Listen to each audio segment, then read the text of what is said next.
People who hate asking for help are usually admired. They are called strong, independent, mature, the ones who handle everything themselves and are never a burden. But let's be honest, that isn't strength, that is conditioning. The psychological truth is uncomfortable and rarely spoken out loud. Most people who hate asking for help don't feel powerful when they exercise their independence. They feel safe. And there is a massive gap between power and safety. Because at some point very early in your story, needing someone didn't lead to support or comfort. It led to disappointment, to neglect, to shame, or worse, to silence. Your nervous system learned a very specific biological lesson. Dependency equals danger. And once your body codes that rule, asking for help stops being a neutral or logistical choice. It becomes a threat, a visceral exposure, almost a humiliation even if no one is judging you on the other side. That is why this pattern is so hard to explain to people looking in from the outside. From the outside, it looks like unshakable confidence. From the inside, it feels like a tightness in the chest, a locked jaw, and an inner voice screaming, "Don't need, don't ask, don't trust." This isn't a mindset.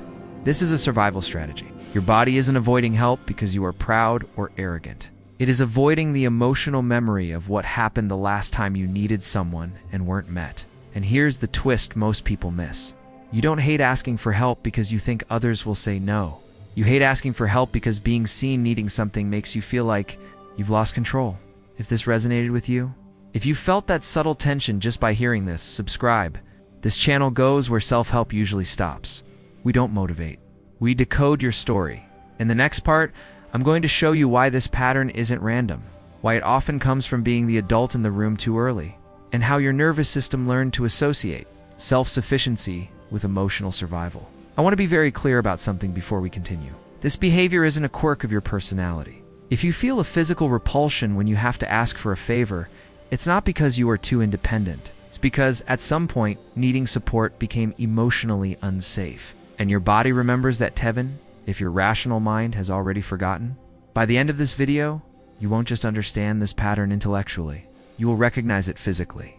You will start to notice the exact moment your system shifts into self-protection mode, the tightening of the shoulders, the immediate impulse to minimize your needs, the automatic "I'll handle it" that leaves your mouth before anyone even offers support.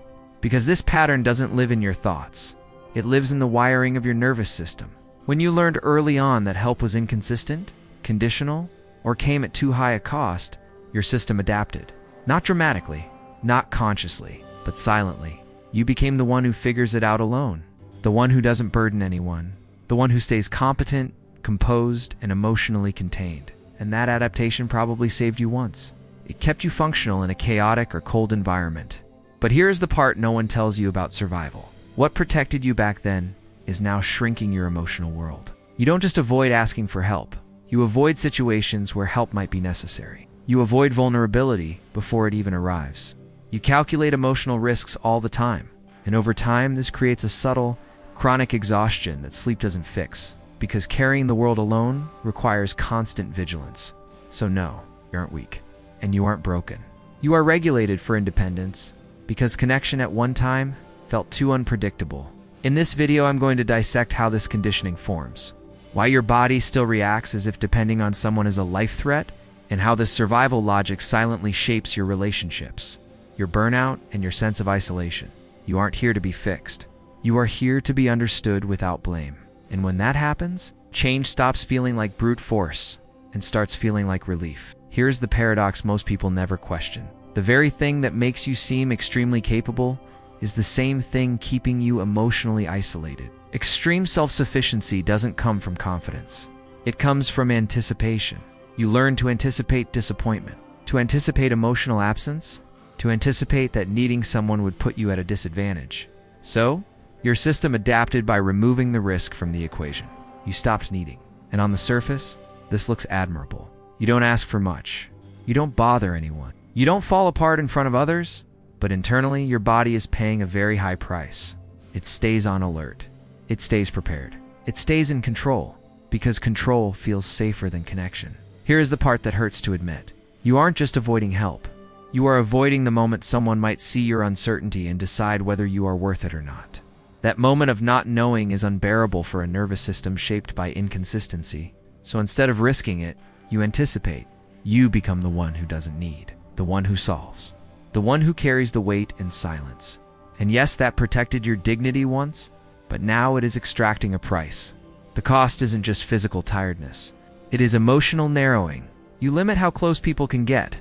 You filter what you share. You present competence instead of humanity. And over time, relationships start to feel strangely empty. Not because others don't care, but because they never get the chance to care for you. This is where many people get stuck. They say, I don't trust people. But the deeper truth is more precise. I don't trust what happens inside my body when I depend on someone. Because dependency activates an old internal alarm, an alarm that says, this is where you lose leverage. This is where you get disappointed. This is where you diminish. So the system chooses the lesser pain. Loneliness instead of vulnerability. Control instead of proximity. Self-sufficiency instead of risk. And this choice happens automatically, before logic, before intention. That is why telling yourself to just ask for help never works. You aren't resisting the help. You are protecting yourself from a memory your body still believes is the present. In the next section, I'm going to interrupt this pattern at the root, at the moment you're nervous. System learned that being strong meant being alone, and how different versions of this survival strategy show up in different people. Which of these patterns do you recognize yourself in right now? Comment down below. This self-recognition isn't just a comment. It is the beginning of organizing the internal chaos. Many people think the discomfort comes from the act of asking, but the real trigger happens before the question is asked. It happens in the body. The second support becomes a possibility. Your system freezes. Not because something bad is happening, but because something unpredictable might happen. This is the waking up point. Most assume they don't like depending, but what they actually fear is the emotional exposure that comes right before it. The moment someone might see you incomplete, without an answer, not fully in control. And here is the deepest truth. Your nervous system isn't reacting to the present. It is reacting to a pattern it learned decades ago. A pattern that says, if you need too much, you become a problem. If you trust, you lose safety. If you wait, you might be left behind. Your body moves faster than your consciousness. You offer solutions before anyone can help. You minimize the pain before anyone can ask. You say, I'm fine, before anyone can look closer. This isn't a choice. This is a reflex. And the reason this pattern is so hard to break is because it feels right inside your body. Familiar, organized, controlled, even when it costs you your connection to the world. This is where most people turn this insight against themselves. They say, so I'm just avoidant, or I'm emotionally closed off. But that framing misses the intelligence of the adaptation. Your system learned to stay within your window of tolerance by staying contained. Needing others pushed you out of that window. So your body chose regulation through isolation. The problem is that regulation through isolation has a ceiling. Eventually, competence turns into fatigue. Independence turns into silent resentment. And being easy to deal with turns into being invisible. This is the turning point. If you recognize this pattern here, it means you aren't broken. You are becoming aware of a strategy that worked in the past and no longer works now. And awareness is the first moment your system stops running the script automatically. Now, I'm going to break down the different emotional types behind this pattern, because not everyone who hates asking for help does it for the same reason.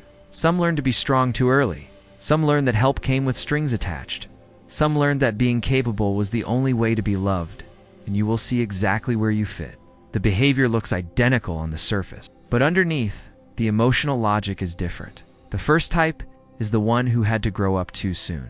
This person learned competence before safety. They became responsible before they were regulated. Help wasn't offered. It was expected that they would figure it out. So, their nervous system associated being capable with being acceptable. Asking for help now doesn't feel like support. It feels like regression. It feels like failing in a role they were praised for when they were too young to carry so much weight. The second type is the one who learned help had a price. Support came with guilt, with emotional debt, with the unspoken rule, now you owe me. No, the system learned help equals obligation. Help equals loss of autonomy. They don't hate asking for help. They hate the invisible contract that comes after. The third type is the invisible caregiver. They are exceptional at helping others, attuned, responsive, present, but receiving feels strange. Because somewhere along the way, they learned their value lived in what they provided, not in what they needed. Their system is regulated by utility, not reciprocity. The fourth type is the high-functioning controller. They don't ask for help because unpredictability dysregulates them. Needing others means waiting. Waiting means uncertainty. And uncertainty triggers the old fear of being let down. So they overfunction. Not because they like it, but because control keeps their nervous system within tolerance. Then there is the quietly ashamed. Person learned early on that having needs was too much, that their emotions overwhelmed their caregivers. That asking created distance or annoyance. So they internalized the belief that needing equals being a burden. For them, asking for help doesn't just activate fear, it activates toxic shame. And here's what all these types have in common. They aren't avoiding help. They are avoiding emotional dysregulation. Their system learned that staying contained was the safest way to stay intact. If you recognize yourself in one of these, stop for a moment. Notice your breath. Notice your jaw. Notice if your body relaxed or tightened upon hearing this. That response is information. It's your body saying, someone finally saw it. Let's flip the story completely and show why your resistance to help isn't a flaw to be eliminated, but a strategy that needs to be updated with kindness. Here is the reframe that changes everything. You don't hate asking for help because you are cold or distant or incapable of deep connection. You hate asking for help because your body learned that survival required self-containment. What you call independence was once emotional intelligence in an unsafe environment. What you call control was once the only form of regulation available.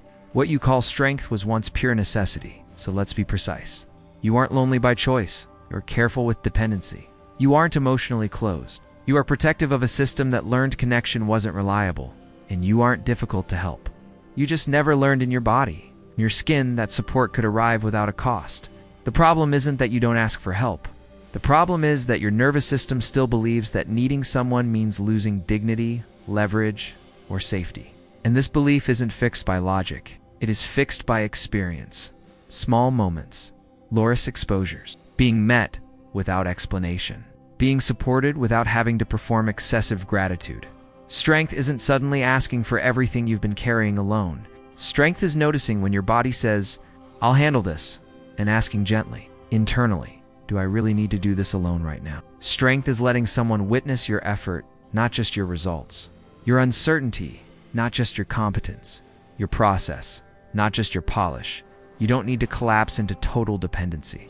And you don't need to stay locked in rigid self-sufficiency. The real work, the mature work, lives in the middle, where autonomy and connection coexist.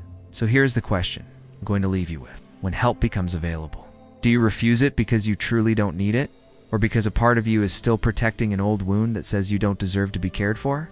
If this conversation helped you see your own story without guilt, share it with someone living in emotional survival mode. And of course, hit subscribe. Psychology Unseen isn't a channel, it's a mindset of radical truth. This isn't about becoming softer. It's about becoming safer inside your own body. That is the kind of strength that actually changes lives.